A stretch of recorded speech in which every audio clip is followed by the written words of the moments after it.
اگر کوئی اپنے روپے بینک میں فکس ڈپازٹ کروا دیتا ہے اور اس میں جو انٹرسٹ ملتا ہے وہ غریبوں میں تقسیم کر دیتا ہے تو کیا اس کے لیے ایسا کرنا جائز ہے؟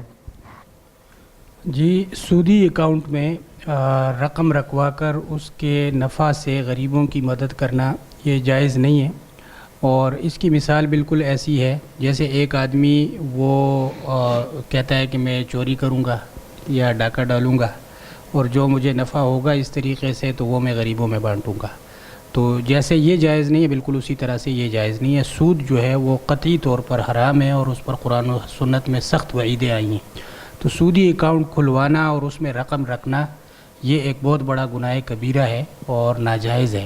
تو اس مقصد کے لیے بھی یہ اکاؤنٹ کھلوانا جائز نہیں ہے. البتہ اگر کسی کا غلطی سے مثلا اکاؤنٹ کھل گیا ہو اور اس میں اس کی رقم آ گئی ہو اور اس رقم پر پھر پرافٹ آ گیا ہو اتفاقی طور پر، تو اس کا پھر شرعی حکم یہی ہے کہ اس رقم کو وہ غریبوں پر بغیر نیت ثواب کے صدقہ کرے.